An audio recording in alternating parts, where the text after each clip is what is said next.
The Timberwolves really poured it on tonight in the fourth quarter against San Antonio, outscoring the Spurs 36-19 in this final stretch. It was a 1-point game at halftime, but the Wolves were bound and determined tonight, and they have now won consecutive games against teams with winning records, taking care of the Spurs tonight. Final score, 125-112 from Target Center. Welcome to Wolves Live with Rebecca Brunson. I'm Marnie Gellner. This was the Timberwolves team that we've been kind of waiting to see, the kind of team that can ambush an opponent in a quarter like we saw tonight. Yeah, I mean, the way that they just took control of this basketball game was so impressive. From the beginning of it to the end, they always held on and really controlled it, even though this is a team, when you think about San Antonio Spurs, they're seventh in offensive and defensive rating. So this is a good basketball team. And the Wolves proved that they were the better basketball team here tonight, and they had the bigger superstar in Anthony Edwards, who now crossed the 30-point mark for the fifth straight game and put in 32 tonight. His ability to get to where he wants to get to and control the game with his pace, change of direction, his speed, his control, it's been impressive. That's why you see him on the stretch where he scored 41, 43, 31, 39, and now 32 again tonight. And this is with him not getting to the free throw line a ton. He had a big attack down the stretch where he was aggressive. He got to the free throw line, had that huge and one, but just shooting the ball from three extremely well. The way that he is scoring from all over, you can't say anything else. He's an unstoppable guy, right? Oh, another one. You want to talk about an unstoppable guy, the guy who just sat down and joined us here, Naz Reid. Congrats on this win tonight.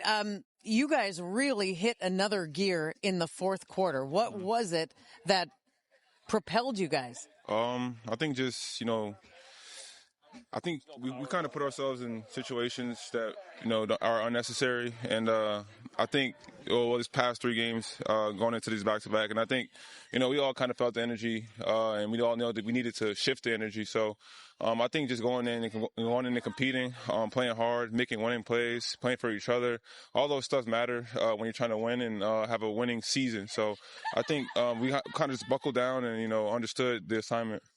Well, you had 15 tonight, but I was impressed with the way that not only did you score, but you controlled the offense, moving the basketball. I think you had the most passes on the team tonight. So what goes into that? It doesn't necessarily mean you have to score every point, but just controlling the offense in that way. Yeah, I think this goes to, like I've said, I'm not only a scorer. I can rebound the ball, defend. I can make all the winning plays, whether it's diving on the floor for loose balls, whatever the case may be. Whatever's asking me, I'm going to do it. So I think just understanding, time and situation, what needs to be done and what's in play. And I think that's just something that I've grown to do and been able to, apply my presence on this level of basketball.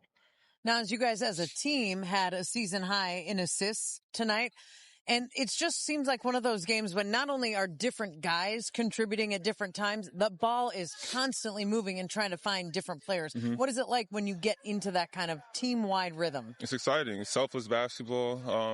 And I think, moving the ball side to side like that or, getting guys going, I think that, especially with the team we have, that's super impactful for us. And we got guys, even the younger guys can go. So even just making the right play, making the right reads, and understand, like I said, cutting for each other. All of that is a bunch of selfless basketball, and that's what you need to win.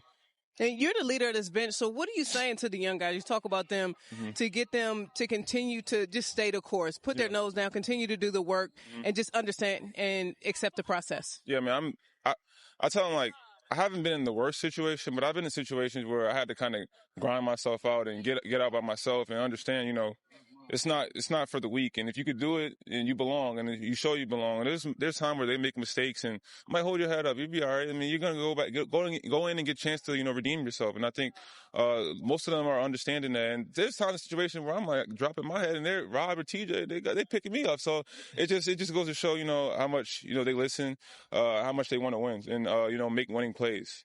And Naz, now it's consecutive wins over teams with winning records. Congrats on this one tonight. Thanks for joining us live on our broadcast. That was fun. Thank you. Naz Reid just strolling out of the locker room. I don't even know if he made it to the locker room before he came and sat down with us. A good night for Naz off the bench and a really good night for Minnesota's starting five in particular, and Julius Randle with the big 22-point, 12-assist night. And Randle joined Leah Bielsen after the game tonight. Julius, back-to-back games, beating winning teams at home. What did you like about your team's execution this weekend? Just putting complete games together. I think, that was part of our problem earlier. And, the last two games, we put 4 quarters together. And you had a big-time game out there. The 22 points were great, but it was the 12 assists for me. How much do you enjoy getting your teammates involved? I love it. I love it when everybody's hitting shots, everybody's involved.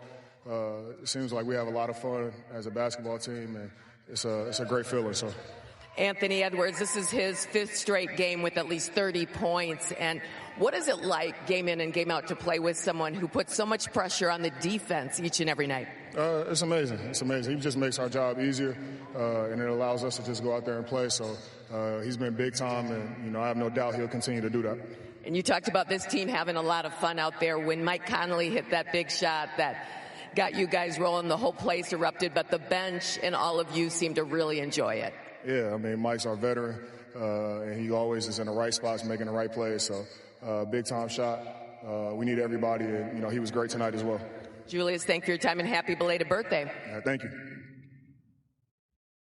How about this stat line for Randle tonight? 22 points plus the 12 assists and 6 rebounds. Rebecca, he was just really good. He was great in all of his minutes. He was a plus 30 in this game.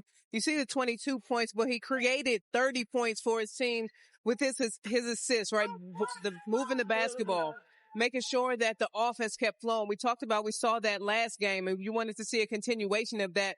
He is somebody that if you give them the ball, if you put it in his hands, he is proving that he's going to continue to make the right decision. That's the reason why the Wolves really wanted to bring him into this fold. It's because of not just his scoring ability, not just his ability to rebound and defend and bring force, but to share the basketball and create better shots for the rest of this offense. So I was happy to see him find his shot from 3, get into the paint, but also be an excellent facilitator. And someone who benefits from that on more than one occasion is Donte DiVincenzo, whom we picked to have more than 11.5 points tonight. He finished with 18.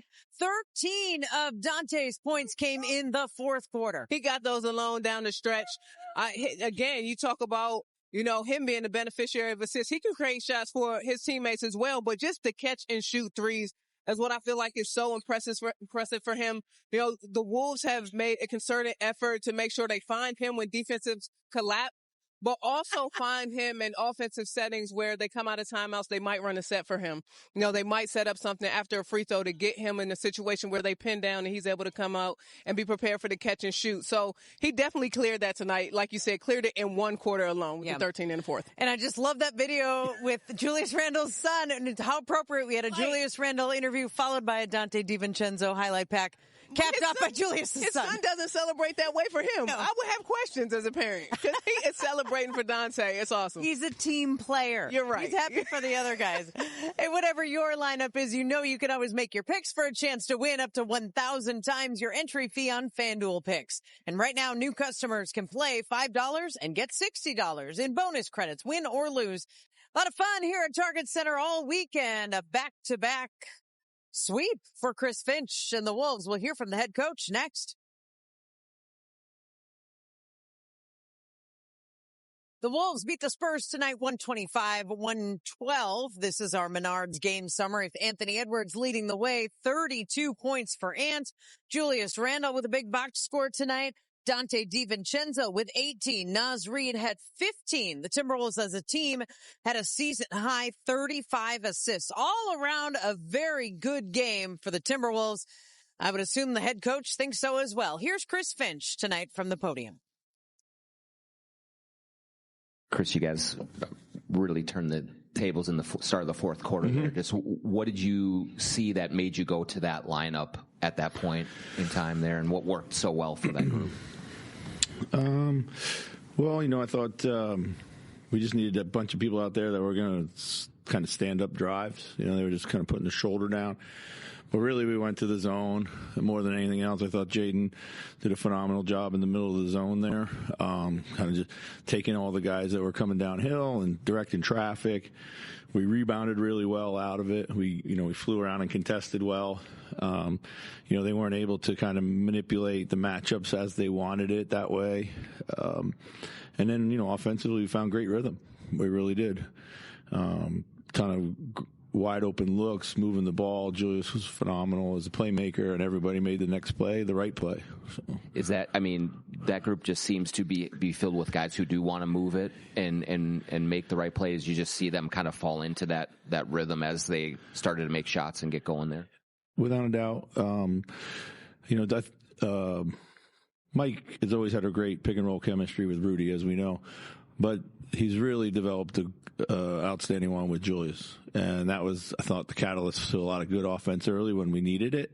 And then Julius did a great job of just making the next play, whether it was a kick out or whether it was for himself and then we were really active and, just kind of cutting and moving for each other. You went small actually a little bit earlier in the fourth quarter too. Same rationale pretty much? Yes. Yeah. Basically, is the advantage of having Jaden's versatility on both ends of the court when you don't have any really big players on the court? Does that help a lot? No doubt. Tonight you saw we use him as a rim protector in the middle of the zone. And yeah, I think we tend to be more active in the zone sometimes than we are in man-to-man. It's kind of crazy, but it's kind of part of our personality at the moment. But yeah, I think, certain Jaden's versatility has been key for us all for a long time. Chris Finch of the Timberwolves pick up 2 wins in 2 days here this weekend at Target Center. More coverage of this one after this on Wolves Live. The Timberwolves have won consecutive games. They'll try to stack a couple more in New Orleans. We'll preview the Pelicans next. The Timberwolves have won 2 straight games. Now they'll head on the road and play their next 2 games in New Orleans, both against the Pelicans on Tuesday and Thursday before coming home to face the Clippers on Saturday. This New Orleans Pelicans team, though, Rebecca, is a struggling one. 3 wins total this season. They've lost 11 of their last 12. Yeah, and they're in L.A. right now playing, and I'm looking at their injury report, and Jordan Hawkins, Herb Jones, Carlo Makovich, Trey Murphy.